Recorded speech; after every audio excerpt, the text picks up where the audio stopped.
Le Grand Matin Sud Radio 5h-10h, Benjamin Glaise, Laurence Garcia. Et c'est l'heure du petit-déj politique avec votre invité ce matin, Benjamin. C'est Gilles Platré qui est avec nous en studio, maire de Chalon-sur-Saône et vice-président des Républicains et candidat au régional en Bourgogne-Franche-Comté. Bonjour. Bonjour Gilles Platré. Merci d'être avec nous ce matin sur Sud Radio. Finalement, pas de nouveau reconfinement local, annoncé en tout cas hier par Jean Castex, mais 20 départements préoccupants qui sont en sursis jusqu'au 6 mars. Ça représente, on le dit, 25 millions de Français, c'est important de le dire. Déjà, Gilles Platré, qu'avez-vous pensé de la prestation du Premier ministre hier soir ? Elle est égale aux précédentes. Enfin voilà, je ne veux pas être trop sévère, mais vous savez, aujourd'hui, la politique, c'est aussi communiquer et savoir communiquer. Je pense qu'on a un problème. On a du mal, très honnêtement, quand on est de l'autre côté de l'écran, comme c'était mon cas et le cas, j'imagine, de quelques centaines de milliers de Français, d'accrocher aux propos. Voilà, il y a une espèce d'incapacité du Premier ministre à faire passer les messages. Pour le coup, et pourtant j'en étais son adversaire, Édouard Philippe faisait beaucoup mieux passer les messages. Il y avait une espèce de transmission qui, là, manque un peu. Donc c'est un peu ennuyeux parce que dans un contexte comme ça, il faut inspirer de la confiance.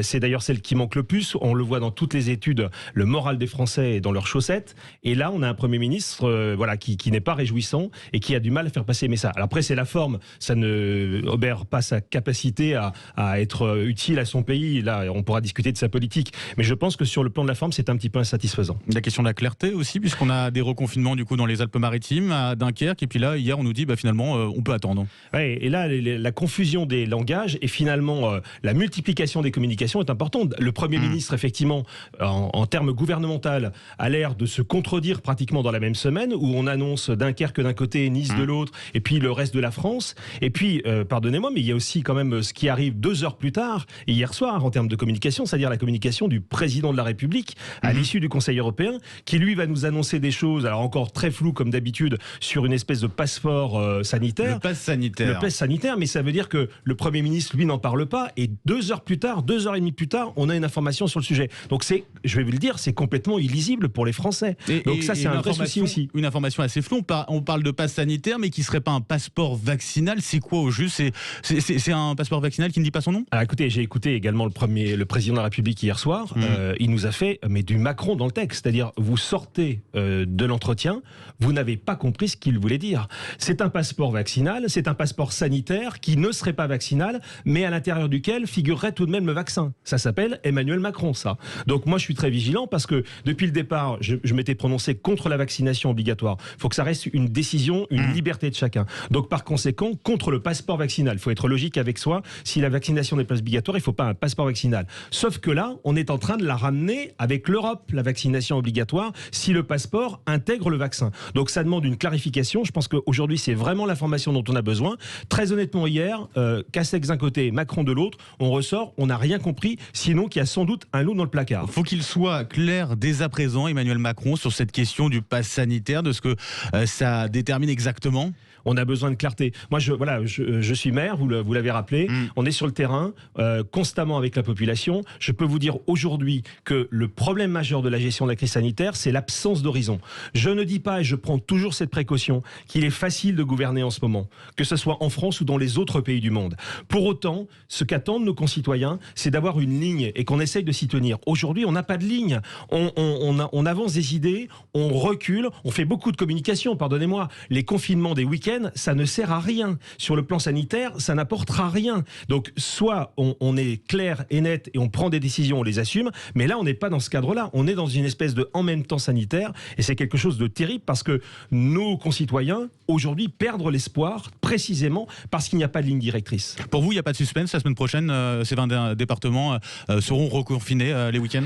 Moi, je suis évidemment, comme chacun, très soucieux de savoir comment va se comporter le variant anglais. D'ailleurs, j'aurais juste une petite parenthèse, je suis un peu agacé, c'est un détail. On parle du variant anglais, du variant sud-américain, du variant sud-africain. On a juste oublié que le virus était chinois. Donc c'est bien gentil de coller un nom de nationalité au variant. N'oublions jamais que c'est quand même la Chine qui a provoqué ce désordre mondial. Il ne faudra jamais l'oublier parce que je pense que dans ce qui va se passer après l'épidémie, j'espère qu'on va en sortir, on verra qui a gagné le plus dans cette affaire. Et la Chine, à mon avis, a bien tiré les marrons du feu. Donc ceci étant dit, on est quand même évidemment très préoccupé par ce variant. Est-ce que vraiment, on nous dit, j'ai cru comprendre hier soir, que 50% des nouvelles contaminations seraient dues au variant anglais. Du côté de la Moselle, c'est plutôt le variant sud-africain qui se développe. Moi, ma grande préoccupation, je ne vais pas la cacher, c'est est-ce que nos vaccins en cours seront suffisants pour résister à ces nouveaux variants? Alors, pour le moment, on n'a pas encore une réponse sûre des scientifiques. Donc, c'est quand même quelque chose qui va conditionner énormément. Est-ce que c'est comme la grippe? Est-ce qu'il va falloir renouveler le vaccin à chaque saison? Or là, il n'y a pas de saison puisque le virus tourne en boucle dans le monde entier. C'est beaucoup de questions. Je sais bien que le gouvernement n'a pas toutes les réponses, mais ce qu'on attend en tout cas, et moi je vais parler comme un élu local, c'est qu'on tienne compte des situations de terrain pour prendre des décisions. Qu'on n'aille pas. Moi j'étais plutôt favorable, et je le dis exactement. Moi je suis favorable à cette histoire de territorialisation, c'est-à-dire prenons en compte non seulement les réalités statistiques de l'épidémie, mais surtout les solutions que nous pouvons apporter localement. Si on nous avait écouté plus tôt, peut-être qu'on aurait évité un certain nombre de faillites, parce qu'on avait des solutions, notamment avec les commerçants, quand on a fermé tout le monde au mois d'octobre, fin octobre, on avait des solutions pour ouvrir. On a aujourd'hui, par exemple, sur Chalon-sur-Saône, un énorme sujet autour de la fête foraine. Nous voulons qu'elle revienne. Les forains ont des solutions sanitaires pour accueillir le public dans de bonnes conditions. Pour le moment, l'État ne veut pas céder. Donc on voit bien qu'il faut que les élus locaux, c'est pas de la gloriole personnelle. On est simplement sur le terrain avec nos moyens matériels, nos moyens logistiques. On a quand même rendu service à la population depuis le départ. J'ajoute que si on n'avait pas été là, même les soignants dans les hôpitaux, au début de l'épidémie, n'auraient pas eu de masque. Ce sont les villes qui ont donné des masques parce qu'on en manquait cruellement du côté de l'État et de l'administration hospitalière. Donc on a fait tout ce qu'il fallait. Mais donc on nous écoute un petit peu. La question que se posent beaucoup de Français aussi, c'est est-ce qu'on perd pas du temps à reconfiner là aujourd'hui justement? Moi, je vais vous donner mon sentiment. Je pense que on n'est sans doute pas, avec les variants qui tournent, à l'abri d'un temps long de l'épidémie.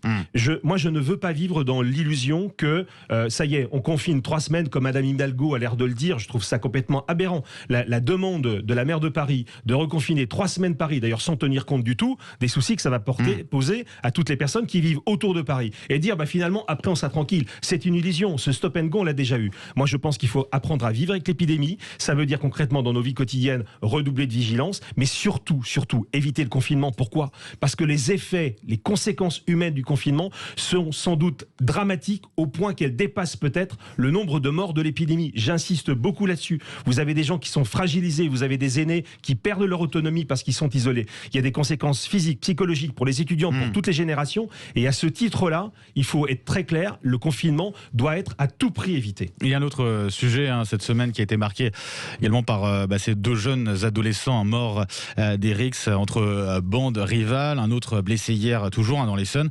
Là on ne parle pas uniquement de trafic de drogue, on parle de guerre de territoire entre jeunes, très jeunes. Cette délinquance, vous le voyez sur votre territoire, c'est une délinquance qui évolue, qui est plus jeune, mieux armée? Alors, je vois évidemment, à une échelle d'une ville plutôt tranquille comme Chalon-sur-Saône, je vois effectivement le phénomène monter. Il y a un phénomène de violence, il y a un phénomène d'accaparement du territoire. Vous savez, c'est très primaire.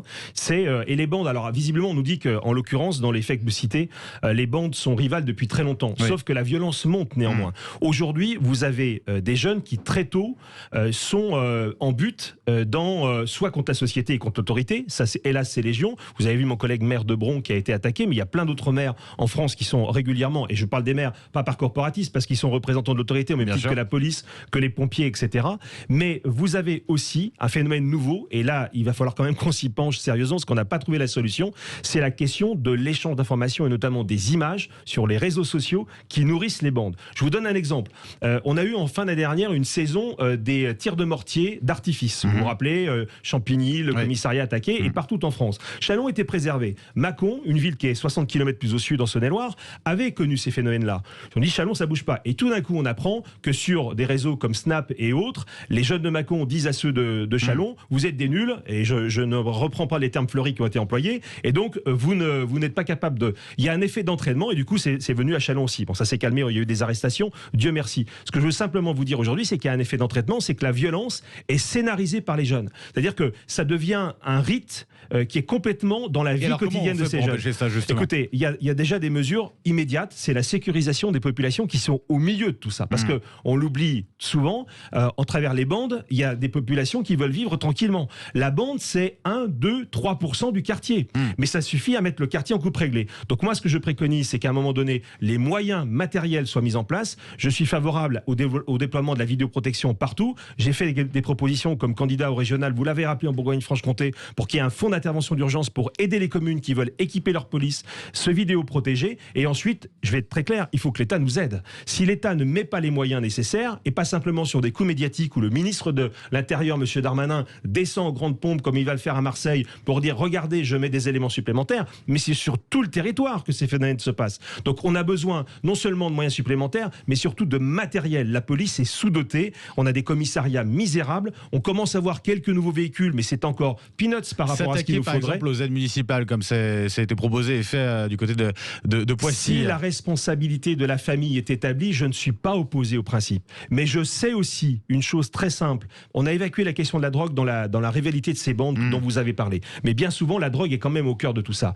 Ce sont les jeunes qui trafiquent et qui amènent l'argent du foyer. Après, on s'étonne qu'il n'y ait plus d'autorité parentale. Donc moi, je suis tout à fait favorable à ce qu'il y ait une pression sur la famille, mais il faut regarder la situation au cas par cas. Pas de mesure générale, sinon on ferait des bêtises. Ce qu'il faut en revanche, c'est un réarmement régalien et surtout que la justice des mineurs se durcisse. Enfin, on est angélique dans ce pays. Un mineur est forcément un innocent. Et bien aujourd'hui, un mineur, même de 13 ans, n'est plus un innocent. Il est dans un système de criminalité, en tout cas de délit, et il faut le traiter comme tel. Si on ne fait pas ça, alors on encouragera ces faits-là, et c'est précisément ce qu'il faut éviter.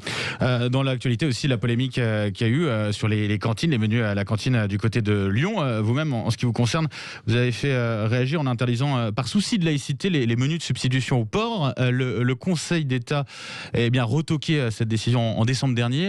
Je crois, on en est où aujourd'hui? Alors, c'est plus compliqué que ça. C'est-à-dire que, parce que le Conseil d'État, de temps en temps, il est comme Emmanuel Macron, il dit tout et son contraire. Donc, dans la décision de fin novembre, en réalité, il nous dit, vous ne pouvez pas interdire les plats de substitution au porc au nom de la laïcité. Alors ça, c'est une concession qui lui est très personnelle. En revanche, il ne m'oblige pas de revenir en arrière et donc de remettre les plats de substitution au nom de la libre administration des collectivités territoriales. Donc en clair, depuis 2015 maintenant, il n'y a plus de plats de substitution dans les cantines de Châlons et il n'y en aura pas. Je ne vais pas les remettre, bien évidemment. Et ça se passe très bien. Et les gamins sont traités sans considération de leur religion et ils sortent de table sans avoir faim parce que s'ils veulent pas d'un plat, eh bien on leur donne d'autres plats. Et d'ailleurs, ça pose la question de la viande parce que on pourrait aussi faire le lien avec ce qui s'est passé à Lyon. Quand j'avais pris cette décision, on avait dit mais finalement il vaut mieux un menu végétarien, comme ça mettra tout le monde d'accord. C'est du communautarisme vert, c'est-à-dire que on a à Lyon supprimé le plat principal et on a mis le plat substitution qui est un plat végétarien. Je trouve ça absolument scandaleux. C'est un communautarisme qui ne dit pas son nom. On essaie de nous faire croire que c'est pour faciliter le service. Ça ne sert à rien parce que je peux vous dire qu'on peut parfaitement organiser le service en servant de la viande. Simplement, on est en train de flatter une communauté, en l'occurrence la communauté musulmane, qui n'est pas simplement aujourd'hui fâchée avec le porc, mais qui est fâchée avec toutes les viandes qui ne sont pas abattues rituellement selon le halal. Celui qui vous avez soutenu sur ce combat des menus de substitution, je vais y arriver, c'est l'ancien président Nicolas Sarkozy, qui attend son jugement dans l'affaire des écoutes. La décision tombera ce lundi. 4 ans de prison, dont 2 avec sursis requis par le parquet. Il est victime, selon vous, d'un acharnement judiciaire, d'une justice politique, finalement, Nicolas Sarkozy, selon vous? Écoutez, moi je crois que le procès que vous citez a permis de faire avancer la vérité et surtout de montrer que l'instruction avait été menée totalement à charge. Enfin, les avocats de la défense ont été absolument remarquables, ont bien montré que là, il y avait procédure et surprocédure qui dépassaient l'entendement. Maintenant, nous attendons sereinement le jugement de lundi. Moi, je sais, très honnêtement, au fond de moi, que Nicolas Sarkozy n'est pas le pourri que certains voudraient nous faire croire. C'est quelqu'un qui non seulement a servi son pays, mais qui peut-être pourra le servir encore. Ben voilà. Le mot de la fin avec vous, Laurence Garcia. Oui, Gilles Platré, vous le savez, la campagne présidentielle est déjà bien lancée. Quel candidat peut rassembler à droite? Qui peut faire rêver encore à droite? Est-ce qu'il faut faire rêver ou est-ce qu'il faut rassurer? C'est peut-être les deux d'ailleurs pour gagner une élection. La question que LR se pose en particulier, et les Républicains sont au centre du jeu, et j'ai vu d'ailleurs dans les dernières intentions de vote au régional qu'on n'était pas si mal placé par rapport à d'autres formations politiques. Donc il y a encore un crédit de confiance qui nous appartient, c'est d'arriver à départager la liste des personnes tout à fait capables qui commencent à s'agiter pour dire « et moi, et moi, et moi ». Christian Jacob a fait voter au bureau politique une très sage décision, c'est « ne pelons pas la campagne des régionales avec la campagne des présidentielles ». C'est-à-dire que nous ne nous pencherons pas sur cette affaire avant le mois de juin. On sait à peu près maintenant, s'il n'y a pas de changement et de coup de Trafalgar du gouvernement, que nous voterons pour les régionales les 13 et 20 juin. Dès que cette élection sera passée, et j'espère qu'on va accroître le nombre de régions que notre famille politique a la charge, au nom des habitants, d'administrer, alors on se posera la question de celui ou celle qui doit nous représenter. Donc voilà le timing. Il y en aura un ou une. Mais bien entendu. Enfin, on ne peut pas imaginer qu'une famille politique comme la nôtre, alors qu'il y a une histoire qui est très liée à la Ve République et qui surtout a bossé depuis 1 an et demi sur un programme, parce que, vous savez, quand on n'a pas de pétrole, on a des idées. C'est la formule habituelle. Christian Jacob a fait un travail remarquable avec toutes les équipes des Républicains pour avancer sur des propositions pour les Français. Donc ce boulot, qui est un boulot essentiel, vous savez, c'est pas qu'un concours de beauté, une élection présidentielle. On a bien vu, M. Macron est arrivé tout frais en 2017, c'était le plus beau, le plus jeune, et c'est une catastrophe derrière. Vous souhaitez que Nicolas Sarkozy revienne? Écoutez, s'il est en capacité de revenir, je pense qu'il aura un certain nombre de soutiens dont je serai. Et ben voilà, merci beaucoup en tout cas Gilles Platré, maire de Chalon-sur-Saône, vice-président des Républicains et candidat au régional en Bourgogne-Franche-Comté. Merci à vous. Bonne journée. Merci et à beaucoup. tout de suite dans le Grand Matin.